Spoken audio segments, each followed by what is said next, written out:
Mientras preparaba el programa de hoy, Deporte y Conciencia, he tenido oportunidad de leer la última entrada en el blog de un deportista muy conocido y apreciado, el blog de Pau Gasol.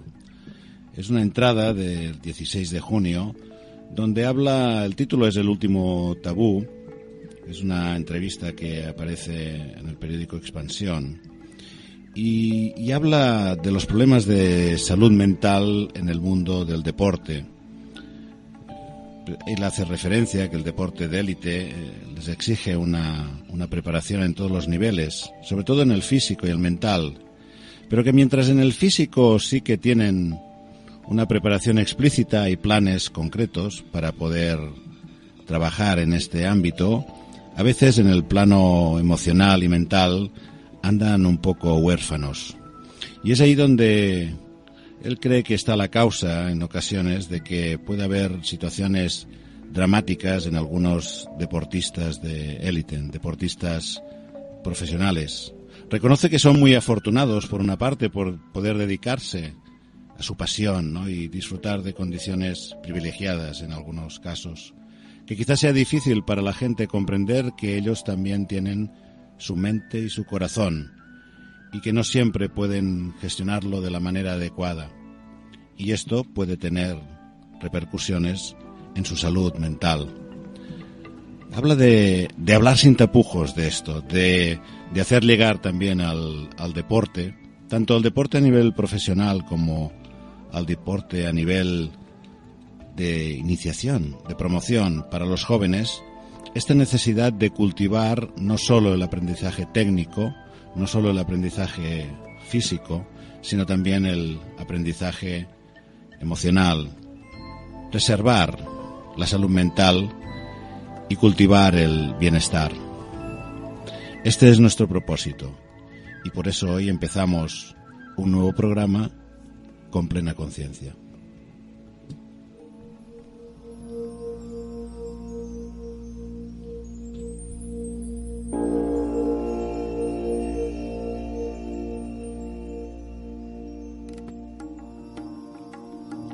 Saludos, querida audiencia, bienvenidos, bienvenidas un lunes más para abrir nuestro cuerpo y nuestra mente. Hoy, deporte y mindfulness y conciencia, para hablar del bienestar en un programa que ya sabéis que no sería posible sin la colaboración de nuestro equipo. Blanca Alagón, en la distancia, en Skype. ¿Qué tal, Blanca? Buenos días. Hola, buenos días, Carla. Buenos días a todos.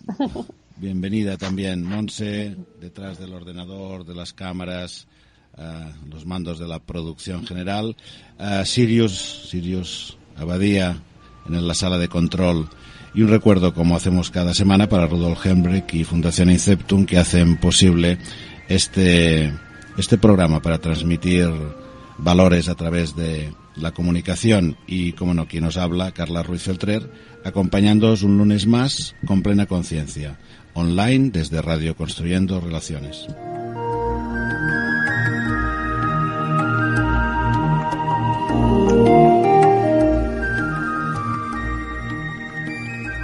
Recordad que podéis seguirnos en directo a través de la aplicación Radio Construyendo Relaciones o bien a través de la web de la radio, de la emisora, construyendorelaciones.com, o bien también a través de la página web del programa, complenaconciencia.com.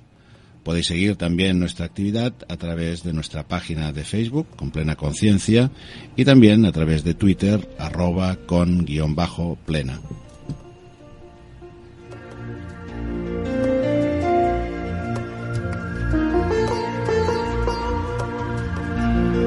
Hoy hemos iniciado este programa con esta referencia a las palabras de Pau Gasol en su blog, en la entrevista que concedió a Expansión, hablando de la necesidad de cultivar también el bienestar en el deporte, tanto hemos dicho el de élite, el profesional, como también el de iniciación o el amateur, ¿no? Pero también tenemos, como sabéis en nuestro programa, la inquietud y la motivación por trabajar desde la conciencia, ¿no? De ahí también el nombre, cultivar el bienestar. Y hemos invitado a una persona que pensamos que une, bueno, todos los ingredientes para estos platos que siempre queremos cocinar en el programa, ¿no? Una persona que es Jordi Sans. Bienvenido, Jordi. Hola, ¿qué tal? Jordi Sans aúna varias facetas. Por un lado, la de haber sido deportista de élite, de ello hablaremos con más detalle, pero también porque en su labor profesional se dedica de manera muy directa al deporte a través del apoyo a las distintas federaciones deportivas, en su caso en Cataluña. Jordi Sans tiene una formación base en administración de empresa y después se ha ido formando en distintos másters y cursos especializados en gestión deportiva, que al final es claramente su vida.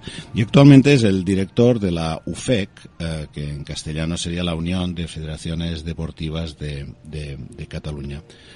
De su labor también y de la labor de esta unión hablaremos en el programa. Pero nos gustaría tocar como tres ámbitos. Uno, un poco su historia personal, porque yo creo que enlaza con lo que explicaba o lo transmitía Pau Gasol en este bloque inicial. Y después hablaremos también de su faceta más profesional, donde tiene quizá una incidencia más directa en el deporte más infantil, de promoción o de todos los niveles, porque en definitiva desde la UFEC también gestionan, ayudan y dan deporte a cualquier nivel.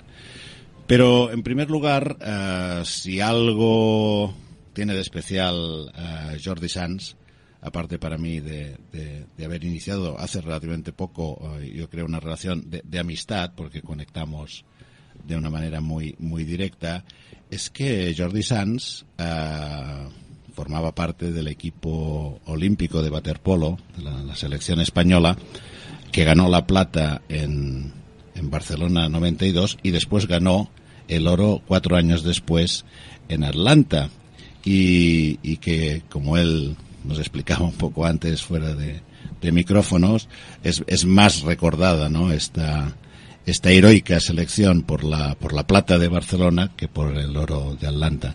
Y a mí me gustaría que empezáramos quizá aquí, ¿no?, en este punto, cómo viviste y que nos explicaras, aunque han pasado ya unos cuantos años, cómo fue esta experiencia y cómo fue emocionalmente hablando. Bueno, gracias en primer lugar por haberme invitado a estar aquí con todos vosotros.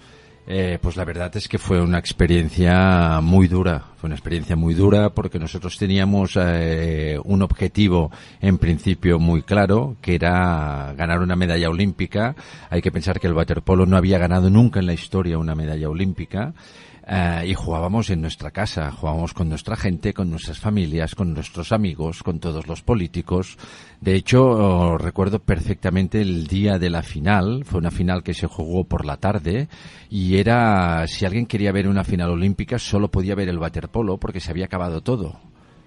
Solo podías ver el waterpolo y luego había la clausura de los Juegos Olímpicos. Por tanto, estaba absolutamente todo el mundo allí. Políticos, actores, amigos, familia, conocidos, todo el mundo, con lo cual aquello, aparte de bonito, era una presión muy grande. Yo recuerdo en el túnel de vestuarios sentirme como un gladiador antes de salir a la arena a pelearme con las fieras, ¿no? Sentir un murmullo increíble fuera, y cuando salí, pues 12.500 personas en una piscina, es mucha gente porque una piscina no es un campo de fútbol, sino es mucho más pequeño, con lo cual las gradas son muy verticales y se queda todo muy encerrado, y la verdad es que la impresión fue tremenda. Pensar de que nosotros jugamos la final más larga de la historia del olimpismo. No tan solo jugamos los 4 periodos, sino que tuvimos que jugar una primera prórroga de 2 cuartos que también empatamos, una segunda prórroga de 2 cuartos que también empatamos y una tercera prórroga de 2 cuartos. Yo recuerdo en esa tercera prórroga jugábamos contra Italia y me miraba con algún rival mío que nos conocíamos y teníamos una relación, digamos, aceptable fuera del agua, y nos mirábamos a la cara y los dos hacíamos con la cabeza y decíamos que no, que se acabara, que todos queríamos ganar, pero que se acabara de una vez, porque prácticamente jugamos 2 partidos seguidos, con lo cual fue increíble.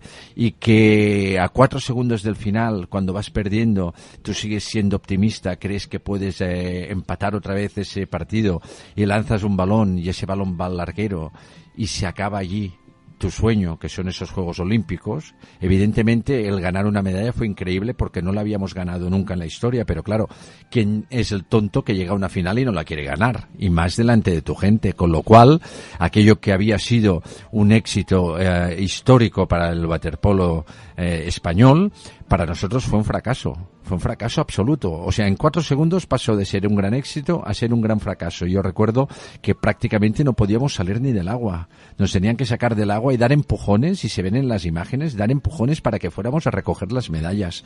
Tardamos 2 horas en salir del vestuario. No os explico cómo volaban las sillas, cómo volaban los bancos o cómo quedó el banderín del equipo italiano. O sea, pero por rabia, por impotencia, por haber perdido.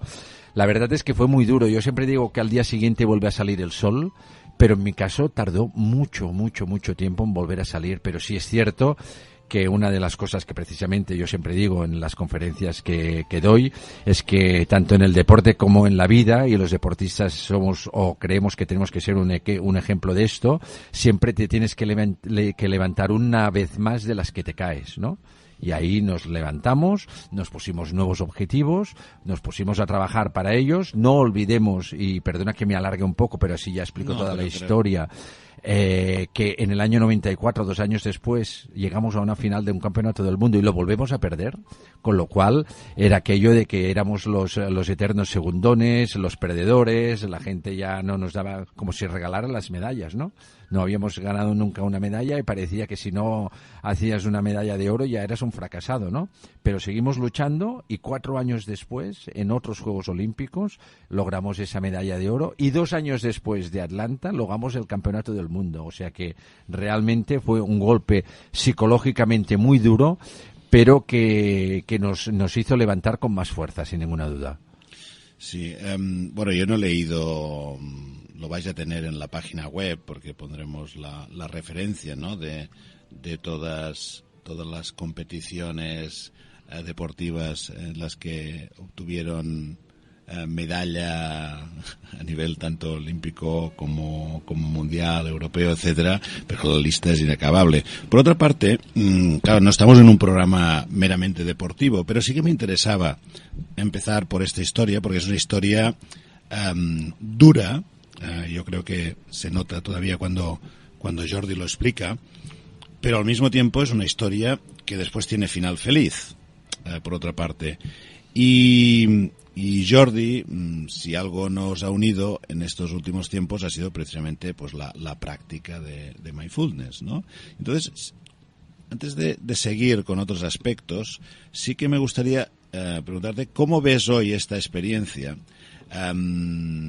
cómo la vivisteis, cómo vivisteis las emociones, que por suerte también las pudisteis expresar en algunos casos, y cómo lo ves hoy a la luz no solo de mindfulness, sino de tu práctica, sino de la experiencia, ¿no? Vital, un poco al hilo de esto que decías que transmites también en las charlas, porque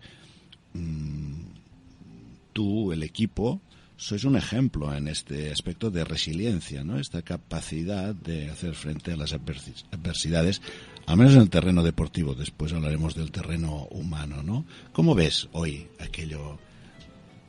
Yo, la verdad es que lo veo igual que lo veía, pero con una diferencia, que es que me hubiese gustado muchos años antes haber descubierto el mindfulness, porque estoy convencido que me hubiese ayudado muchísimo en aquel momento. Es verdad que fuimos, como dices tú, un ejemplo de resiliencia en nuestro deporte, porque era algo en donde nos sentíamos cómodos, donde dominábamos, ¿no? Donde si alguien mandaba éramos nosotros, porque teníamos claro nuestras fuerzas y nuestro nivel y nuestro talento. Pero yo creo que con el mindfulness hubiésemos podido mejorar muchísimo, sobre todo al menos no pasar aquel tiempo, porque os puedo asegurar de que aún ahora algunos vamos diciendo que 4 años después nos quitamos la espinita aquella, la plata, o sea, porque ganamos el oro, nos quitamos la espina de la plata, pero estamos hablando de 4 años. 4 años en tu cabeza, una derrota de aquellas características y repito, sobre todo, porque no solo fue una final olímpica, sino porque fue delante de toda nuestra gente, psicológicamente fue muy duro y yo creo que ahora me hubiese ayudado muchísimo. Sí, además ahí iba, ¿no? Porque evidentemente hubo resiliencia, pero con un largo periodo de tiempo, ¿no? Y precisamente una de las cosas que a veces comentamos y que la ciencia está ayudando a acreditar es que la práctica de mindfulness en particular o la meditación en general ayuda precisamente a desarrollar esta resiliencia, ¿no? Y por tanto la capacidad de recuperarte pues con mayor rapidez de una adversidad.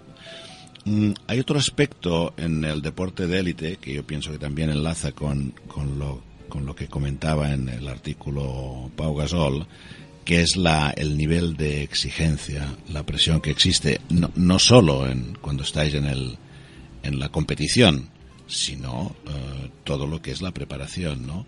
¿Y cómo se vive esto? ¿Cómo se vivía y cómo se vive hoy? A ver, el día a día lo vives pues porque lo tienes que vivir y tienes unos compañeros que no son compañeros, sino que son amigos, que son tu familia. Es verdad que entrenas muchísimo, pero cuando te lo miras un poco desde la distancia, es cierto de que sobre todo en deportes como en todos los deportes, unos deportes tienen la presión más mediática, como puede ser el caso del básquet, por ejemplo, o el caso de Pau Gasol, cuando estamos hablando de Estados Unidos. Cuando estamos hablando del fútbol, la presión, repito, sobre todo es mediática, que nadie se equivoque, o al menos esta es mi opinión. Pero cuando estamos hablando de deportes más minoritarios, en los cuales tú puedes llegar a ser un profesional, pero eres un profesional mientras estás haciendo ese deporte, pero tienes que pensar en tu futuro, porque cuando se acaba el deporte tienes que seguir viviendo y tienes que seguir ganando dinero y trabajando, aquello se convierte en una presión brutal. Piensa que nosotros teníamos un contrato con la Asociación de Deportes Olímpicos, con lo que conoce todo el mundo, con el programa ADO, en el cual obligaba a cumplir unos objetivos, y los objetivos es que teníamos que hacer una medalla siempre, o en el Campeonato de Europa, o en el Campeonato del Mundo, o en los Juegos Olímpicos, porque si no nos bajaban de nivel y no cobrábamos el dinero que cobrábamos. Entonces, cuando estás hablando de deporte, dependes, y en la vida igual, pero dependes de muchas cosas, no solo dependes de ti, dependes de un equipo, dependes de las lesiones, dependes del contrario, porque todo el mundo entrena y todo el mundo juega para ganar. Entonces, por eso yo decía al inicio que muchas veces parece que las medallas las regalen, ¿no? Que vayas a una tienda y digas, oiga, póngame 3 de plata y 2 de oro, y nadie valora que nosotros estuvimos durante 10 años, cada año, en todas las competiciones, ya fuera Campeonato del Mundo, Campeonato de Europa, Juegos Olímpicos o Copa del Mundo, estuvimos en el podium. Pero resulta que a los 3 o 4 años que habíamos conseguido ya la medalla de plata en el Mundial, la medalla de plata en los Juegos Olímpicos y la medalla de plata en el Europeo, eso ya se quedaba corto. Cuando fuimos el equipo español que más éxitos dio durante 10 años. Y nos decían que ese equipo que estaba viejo, que tenían que cambiarlo. O sea, la presión realmente era muy dura. Y por eso yo ahora reivindico mucho que me hubiese gustado conocer antes el mindfulness, porque una de mis peticiones hubiese sido tener a alguien que nos enseñara a cómo llevar esas situaciones, porque realmente esa presión, aunque parezca que es muy fácil de llevar, es muy difícil de llevar. Y si tienes familia detrás, ya ni te explico. Claro.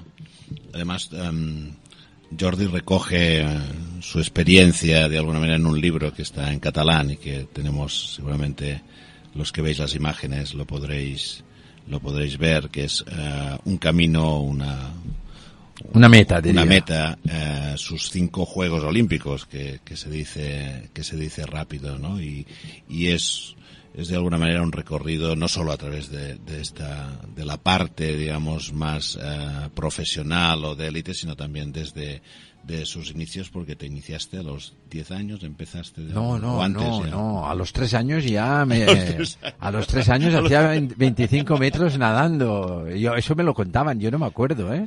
Pero en aquella época funcionaba distinto que ahora. En aquella época te cogía un profesor, un monitor, te tiraba al agua y a ver qué pasaba, ¿no?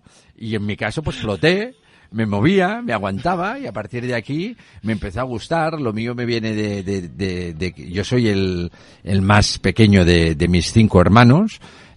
Mis 2 hermanos jugaban a waterpolo, mis 2 hermanas nadaban, con lo cual es otra de las cosas que me gustaría reivindicar siempre, que en cierta parte cómo me gustaría volver a aquella época que yo era tan jovencito y que no había nada más que ir a jugar a la calle o acabar, en mi caso, en una piscina como acabé. Cómo me gustaría que esto ocurriera, porque probablemente no seríamos el país con una tasa de obesidad infantil más alta, ¿no? Porque ahora los niños no hace falta, no que no salgan de casa, no hace falta que salgan de la habitación, ¿no? Con la máquina, sí, con los auriculares que pueden hablar con quien quiera, y con 4 croissants o 3 chuches, no les hace falta nada más ni interactuar con nadie más, ¿no? Entonces, yo de muy pequeñito estaba en una piscina que estaba al lado de mi casa, y a partir de ahí me fue formando. Pero es cierto, a los 10 años ya estaba nadando pues como pez en el agua, dicen, sí. Pero a nivel de participar... sí, a partir de eso, a los 10, 12 años yo compartía la natación y el waterpolo. Antes había una lucha muy grande entre la natación y el waterpolo, a ver quién se llevaba a los deportistas, y yo tuve la suerte que a los 12 años un entrenador de natación me puso entre la espada y la pared y me hizo decidir. Me dijo, la natación o el waterpolo. Aún tengo relación con ese entrenador, y ahora muchas veces riendo cuando nos encontramos siempre le digo la misma frase. Siempre le digo, mira, Joaquín, se llama Joaquín Álvarez, siempre le digo, gracias a ti, Joaquín, soy campeón olímpico, porque si no me hubieses hecho decidir, a lo mejor me hubiese decidido por la natación, pero como me hiciste decidir, me decidí por el waterpolo, y te lo tengo que agradecer muchísimo. Mi madre se enfadó muchísimo, pero yo siempre se lo agradezco.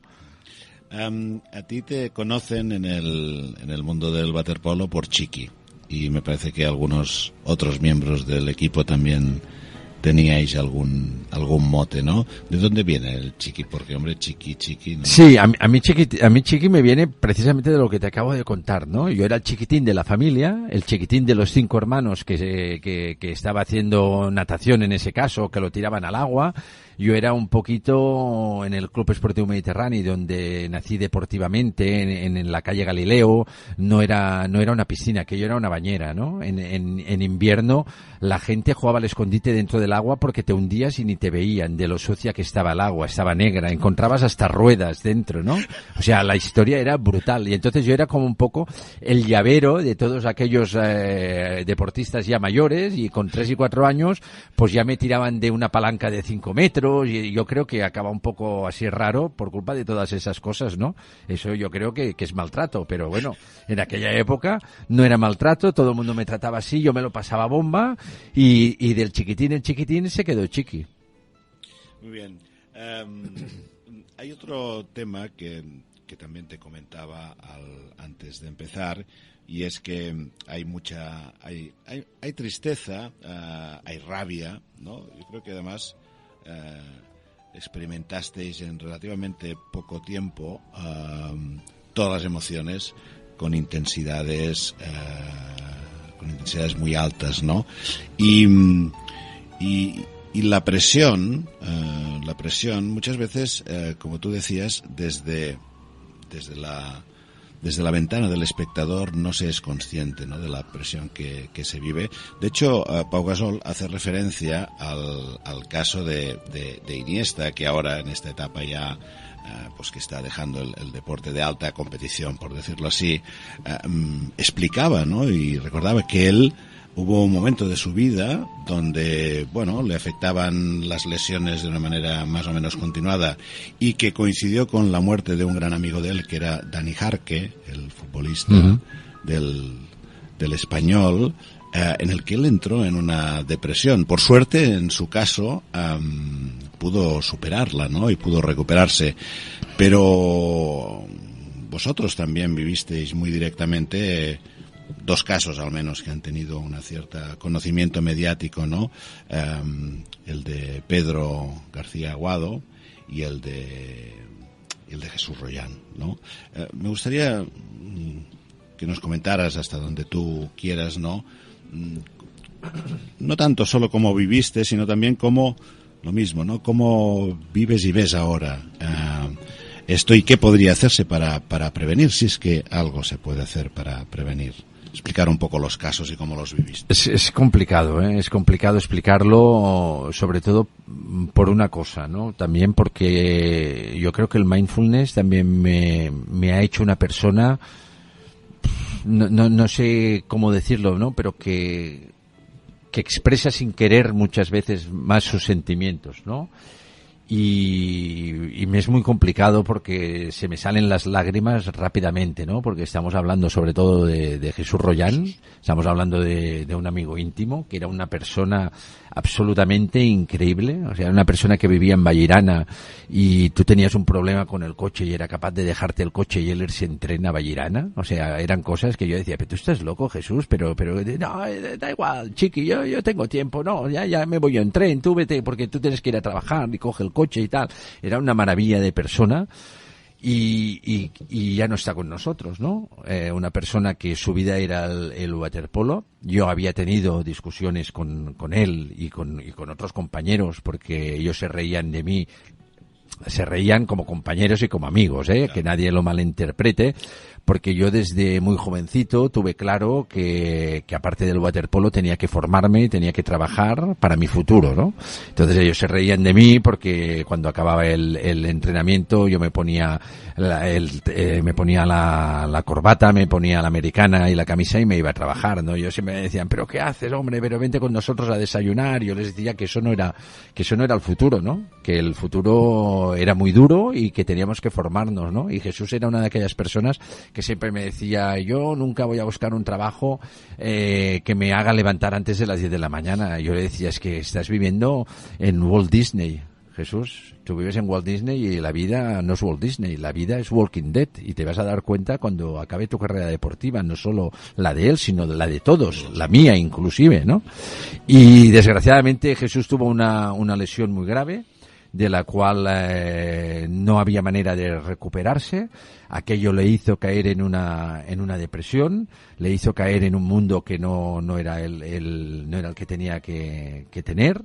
Y desgraciadamente, aún lo recuerdo, iba a una inauguración de una piscina yo en coche y me llevó un compañero mío y me dijo, Jordi, tengo que darte una mala noticia. Yo llevaba el manos libres en el coche y me dijo, Jesús se ha matado. Me tuve que poner en la autopista, me tuve que poner en la calzada porque no lo entendían. Digo, pero ¿qué ha pasado? Pues bueno, pues Jesús decidió acabar con su vida porque no podía más llevar ese peso de él quería el waterpolo con toda su vida, no había nada más que el waterpolo, él fue el mejor portero del mundo, sin él seguro que no hubiésemos conseguido todo lo que conseguimos, pero no supo mirar más allá, ¿no? Y quizá le faltó precisamente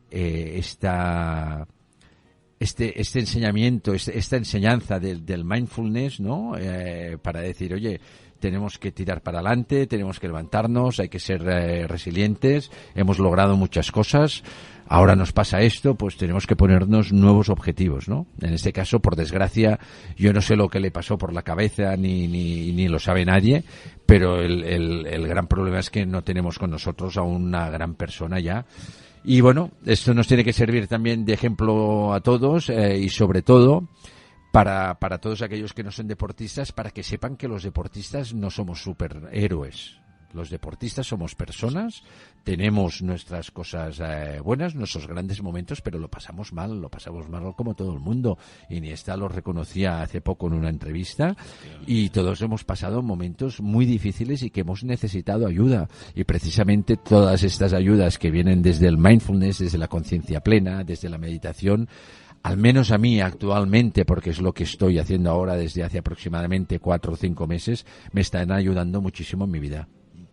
Y Jordi, antes de dar paso a Blanca, que como siempre nos trae sus consejos y estas herramientas para el bienestar y que hoy la ha preparado específicamente enfocada al deporte.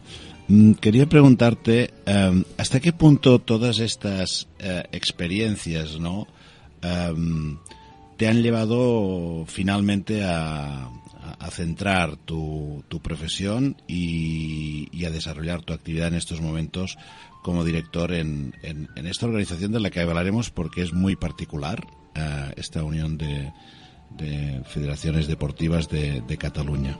Y un poco qué es lo que te impulsa, cuál es tu pasión ahora dentro de esta actividad, ¿no?, en tu función, más allá de lo que es la... Sí, bueno, a mí lo que me impulsa sobre todo desde muy jovencito es que me gusta la gestión deportiva, y a partir de aquí es cuando yo entro en todos estos estudios que voy haciendo, en los clubs donde estoy jugando. Pido una de las condiciones, que es que se me contrate como trabajador para aprender, para mejorar, para poder tirar adelante. Sorprendentemente, porque tengo el título de entrenador superior de waterpolo, mucha gente me ha preguntado durante toda mi vida, pero oye, ¿y por qué no has sido entrenador? Digo, bueno, pues porque cada uno le gusta lo que le gusta, y a mí sí, es verdad que me gusta mucho el waterpolo. De hecho, sigo haciendo de comentarista de televisión para los partidos de waterpolo. Pero lo que me gusta de verdad es la gestión deportiva, lo que me gusta es la política deportiva, y a partir de aquí es cuando he estado trabajando en diferentes clubs, y ahora desde ya hace bastantes años, en el 2003 precisamente, que me fichó la Unión de Federaciones Deportivas de Cataluña, intento aplicar pues todo lo que yo he aprendido en el deporte, tanto de base sobre todo, porque esto es muy importante, el deporte de base, hasta pasar al deporte de alto rendimiento. Intento transmitir esta experiencia a través de mi trabajo en la Unión de Federaciones. Hacemos una pequeña pausa en la entrevista, también por la intensidad en alguna de estas últimas preguntas, por la sinceridad y por la respuesta, porque sabemos que es un tema que toca profundamente el corazón, y en este caso el de Jordi, de posiblemente muchas otras personas que estén escuchando el programa. Y damos paso a Blanca para que nos presente hoy sus propuestas, y después entramos a hablar de esta unión de federaciones deportivas.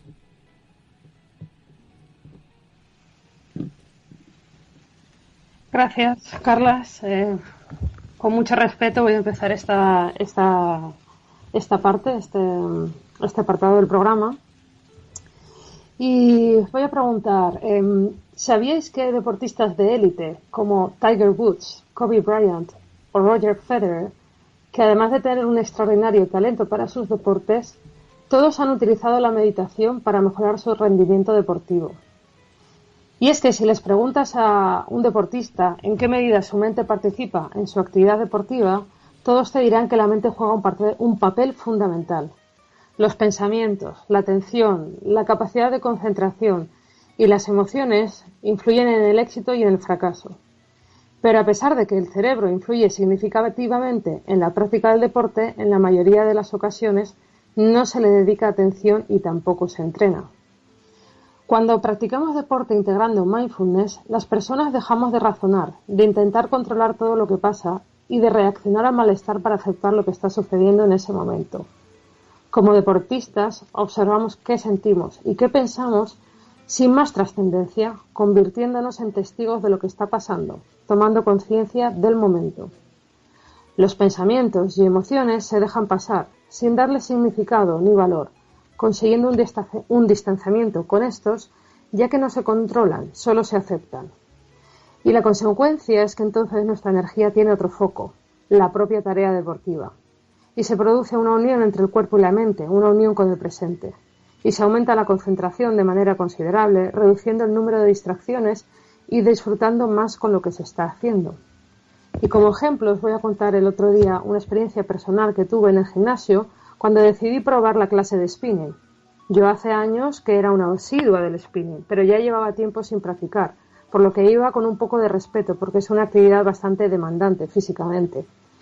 Cuando empecé, mi mente me dijo que no iba a poder seguir una clase de 45 minutos, no iba a ser capaz.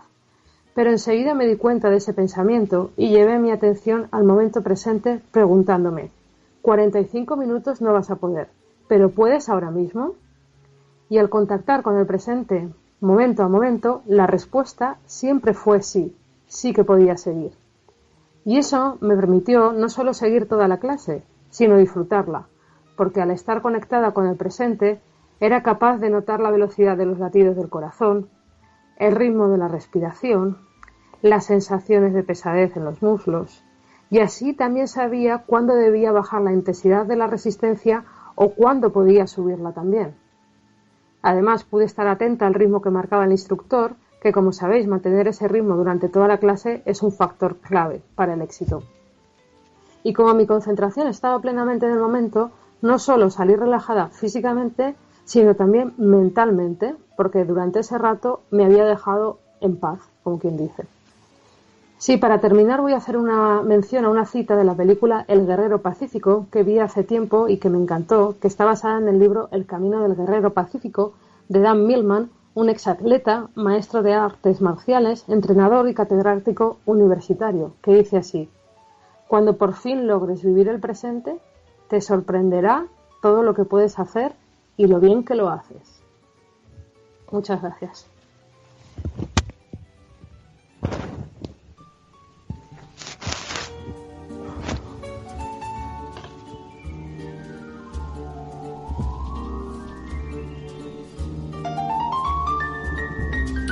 Bueno, muchas gracias, Blanca. Blanca hacía referencia a esta unión cuerpo-mente a la hora de realizar el ejercicio. Nosotros ahora vamos a hablar de otro tipo de unión, que es la Unión de Federaciones Deportivas de Cataluña. Y yo desconocía, hasta conocer a Jordi, cómo desarrollaba su actividad esta Unión de Federaciones. Carlas, perdona un momento. ¿Te puedo cortar un momento? Sí. ¿Sí? Si no, me dices que no, ¿eh? Yo ya lo he hecho, ¿eh? Ya, por eso. No, es que ha dicho una cosa, Blanca, que es tan interesante que no quiero que se me olvide. Entonces, córtame. No quiero que se me olvide. O sea, lo que ha dicho Blanca es lo que he hecho yo sin saber que lo hacía durante toda mi vida. O sea, yo no me podía plantear, nosotros, en la pretemporada, de reloj, entrenábamos 8 horas cada día. Yo no me podía plantear, voy a entrenar 8 horas, porque si me lo planteaba, me moría, era imposible hacerlo. Entonces, yo sin querer, lo que ha dicho Blanca es lo que hacía siempre. Yo cuando hacía 12.000 metros nadando, yo no pensaba en el metro 12.000, yo pensaba en el metro número 100, en el 200, ahora puedes, ¿no? Pues sigue. Y en ese momento presente es el que tú vas trabajando y al final es cuando llegas a conseguir todo ese objetivo, ¿no? Al final yo siempre digo también que es muy bonito conseguir una medalla de oro olímpica o de plata o en el mundial, etcétera, pero todas esas medallas quedan en una vitrina que tengo en casa y le quedan ahí guardadas. ¿Sabéis lo más increíble? El camino para llegar a conseguir eso. Luego a lo mejor no lo consigues, pero ese camino, que es el momento presente, eso es lo más bonito que tiene el deporte y más bonito que tiene la vida. Y por eso te quería cortar, porque lo que ha dicho ella del spinning es lo que a mí me pasaba exactamente cada día cuando entrenaba. Incluso yo nunca había sabido que hacía visualizaciones. Claro, todo esto me voy enterando ahora que estoy entrando en este mundo. Estoy un poco asustado porque yo creo que hacía muchas cosas y resulta que yo puedo ser un maestro, porque yo pensaba, quiero ser olímpico. Lo primero que pensé en mi vida, yo quiero tener quiero estar en los Juegos Olímpicos, porque mi hermano estuvo en los Juegos Olímpicos de Múnich y vino con 2 maletas enormes en casa y habían allí dentro, y lo cuento en el libro, camisetas, habían toallas, habían bambas. Y yo le dije a mi hermano, Joan, yo tenía 7 años, y yo le dije, yo un día tendré una maleta como la tuya, y tuve 5, porque a 5 Juegos Olímpicos fui. Cuando fui a unos Juegos Olímpicos me dije, qué bonito hacer una medalla olímpica, cómo me gustaría tenerla.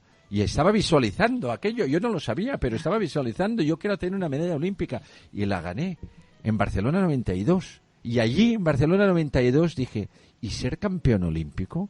Y hacer el último gol, eso debe ser ya, vamos, el sueño de todo deportista. 4 años después quedamos campeones olímpicos y yo hice el último gol.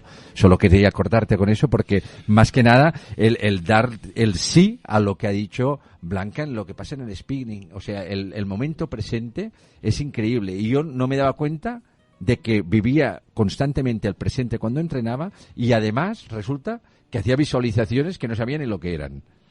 No solo no te tengo que disculpar, sino que al contrario, tengo que agradecerte que hayas hecho este corte, porque has hecho referencia a varios conceptos.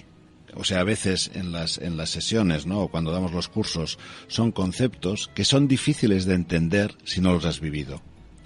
Y uno, ahora cuando hablabas, empiezo por el final, ¿no? La visualización, de alguna manera, tiene mucho que ver con generar una intención poderosa. Sí. Y esto a veces, en el día a día o en el corto plazo, bueno, no le damos demasiada importancia. Pero antes incluso que la atención, si recuerdas, es algo que comentamos, está la intención. Cuando tú pones intención, puedes estar entrenando 8 horas. Sí, porque en realidad no existen los 12.000 metros. Existe momento a momento, ¿no? Sí.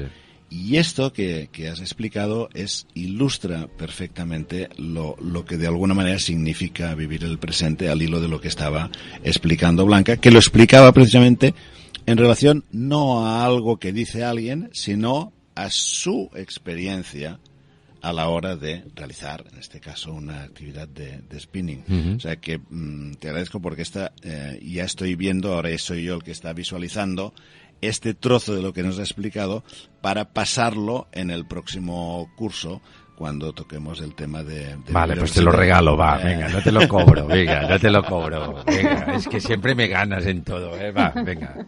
No, y además tú ya te puedes imaginar cuándo lo pondré después del día de práctica intensiva. Genial. Porque entonces yo creo cuando se y hasta si te hace falta vendré y todo, a explicarlo, venga. Bueno, pues no me lo tendrás que decir dos veces, Queda, yo lo apunto. Lo que me decís y os comprometéis, yo lo apunto. Hay que intentar devolver a la sociedad todo lo que la sociedad nos ha dado a nosotros, y en este caso a mí, al menos, el deporte. Con lo cual, si a través del deporte yo puedo ayudar a la gente, siempre y cuando pueda, al menos lo he hecho así durante toda la vida y lo voy a seguir haciendo. Bueno, y es lo que estás haciendo, ¿no?, en la UFEC, en la Unión, porque yo os decía que yo tenía una idea que era como una asociación de federaciones y que hacían actividades, y la verdad fue una sorpresa enorme cuando me explicó el funcionamiento Jordi, ¿no? Yo pensaba que más bien la UFEC estaba de alguna manera como financiada o por las federaciones, y resulta que el modelo, y por eso me gustaría que hablara del modelo, es totalmente distinto, y además es un modelo sostenible económicamente, y por eso creo que es importante que nuestra audiencia lo conozca. Sí, no, es totalmente al revés, precisamente. O sea, nosotros, la Unión de Federaciones Deportivas de Cataluña, somos los representantes de las 69 federaciones deportivas que hay en Cataluña, y lo que hacemos es que les damos servicios a nivel jurídico, a nivel de prensa, a nivel de imagen, a nivel de servicio de gestoría, a nivel contable, etcétera. Entonces, las últimas federaciones que entraron en nuestra unión de federaciones nos dijeron: oye, nosotros queremos estar aquí porque sois un paraguas increíble, porque cuando hay problemas con el gobierno a nivel, por ejemplo, ahora estamos impulsando una nueva ley del deporte que es desde hace 18 años, y llevamos 4 años trabajando y estudiando los países europeos cómo llevan adelante sus financiaciones, etcétera, y estamos promoviendo a través de una ILP precisamente esta nueva ley del deporte. Nos preguntaban estas federaciones: bueno, y entonces nosotros ¿cuánto cuesta la cuota, no? Y nosotros siempre les decíamos: no, es que tú no pagas nada aquí, ¿no? Tú recibes. Entonces, evidentemente salía todo el mundo, tú que eres de Zaragoza, Blanca, pues balando la jota, ¿no? O sea, todo el mundo decía: hostia, pero estos tíos son la hostia, ¿no? Resulta que me dan de todo y no me piden nada a cambio. No, nosotros no pedimos nada a cambio porque somos una entidad sin afán de lucro, que lo que hacemos es que gestionamos instalaciones deportivas, lo hacemos como una empresa, y como una empresa lo que queremos es hacerlo lo mejor posible para que todo el mundo esté contento, nuestros socios y abonados, pero como no tenemos lucro y no tenemos, accionistas, todo ese dinero que nosotros ganamos a través de la gestión de instalaciones deportivas municipales, excepto una que es privada, lo que hacemos es que reinvertimos el dinero en el deporte y en las federaciones, que para eso estamos creados y para eso estamos. ¿Y qué papel? Hemos hablado mucho del deporte profesional, ¿no?, de alto rendimiento, y dentro de la UFEC y de tu actividad actual, ¿qué papel juega la promoción del deporte a nivel ya de jóvenes, adolescentes, y sobre todo cómo estáis enfocando este cuidado también emocional, ¿no? Porque a veces asistimos frecuentemente, bueno, no frecuentemente, pero en algunos casos a comportamientos realmente poco adecuados por parte de los padres y que son resultado precisamente de una inexistente regulación emocional, ¿no? Y que son un ejemplo a evitar, entiendo. Pues mira, me lo pones fantástico, porque precisamente son algunas de las razones por las cuales nosotros estamos impulsando esta nueva ley del deporte, ¿no? Hay cosas que cuando yo las explico, pues hay gente que casi sonríe, ¿no? Al menos yo digo, sí, claro, sonríes porque ahora esto es normal, pero hace 18 años no era tan normal, ¿no? Cuando estamos hablando de la igualdad efectiva del deporte femenino, ahora todo el mundo está intentando que sea así, ¿vale? Unos con más ímpetu, otros con menos ímpetu, pero hace 18 años no es así. Nosotros lo que queremos es que el deporte femenino tenga la misma cuota en los medios públicos, al menos en los medios públicos, que el deporte masculino, y que tenga el mismo reconocimiento, y que haya la misma cuota en las juntas directivas, tanto de las federaciones como de los clubes, como de las entidades deportivas. O cuando hablamos de la tolerancia cero a la discriminación y a la violencia en el deporte, la gente se ríe, pero yo siempre digo lo mismo. Una de las cosas más importantes que a mí me ha dado el deporte son valores.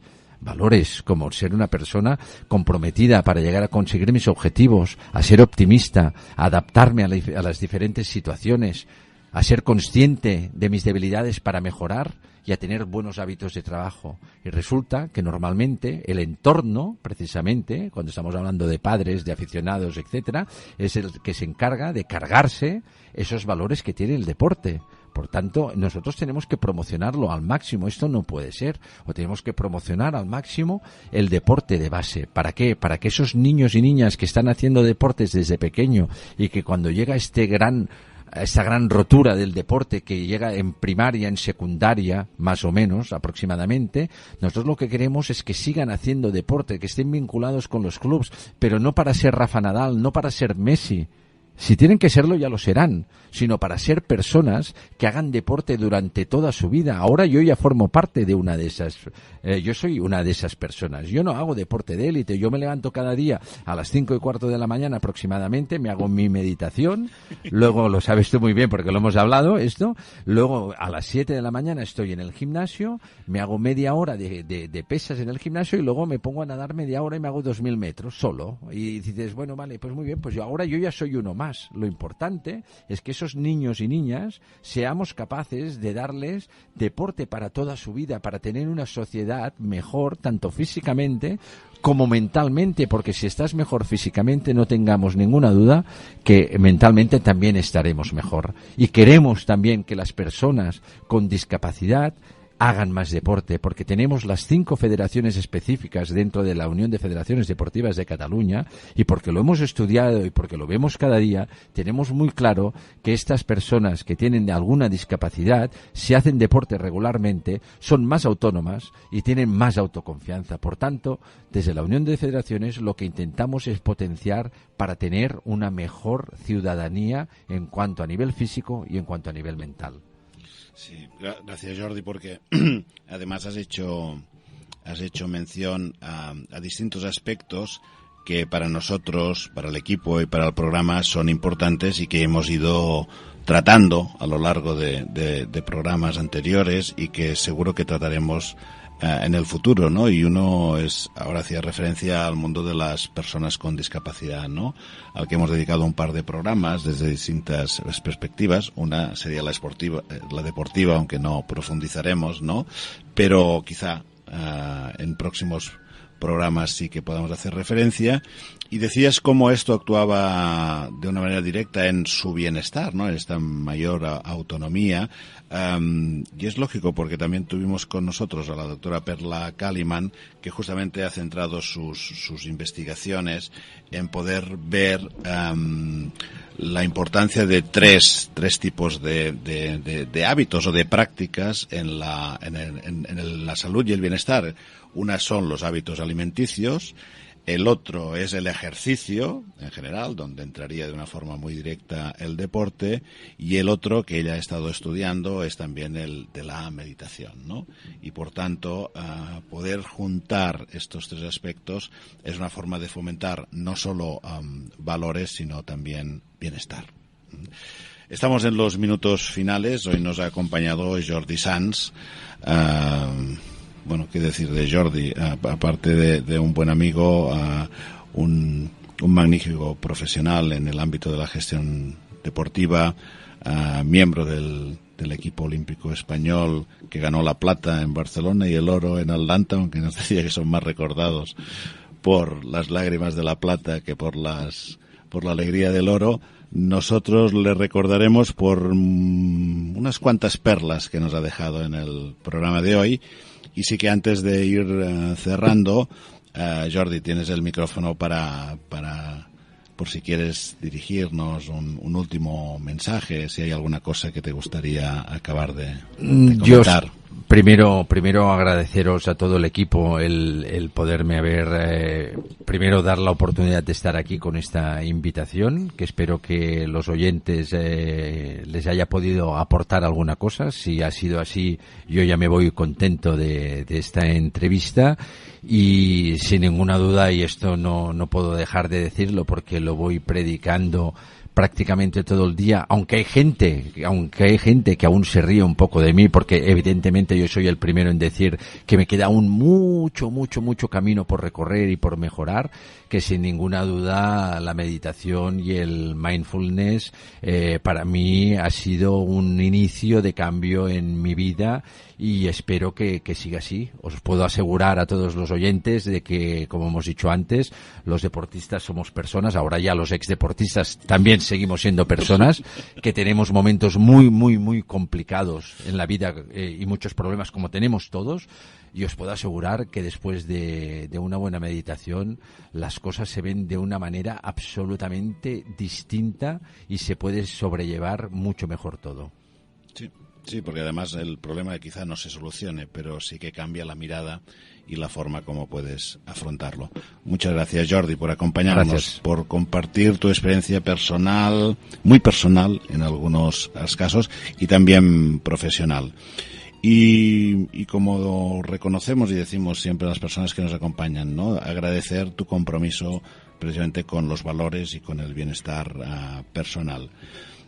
Es hora ya de despedirnos, agradecer a todos nuestros colaboradores, a Montse, a Blanca, a Sirius, Rudolf, la Fundación, a todos los que hacen posible este programa.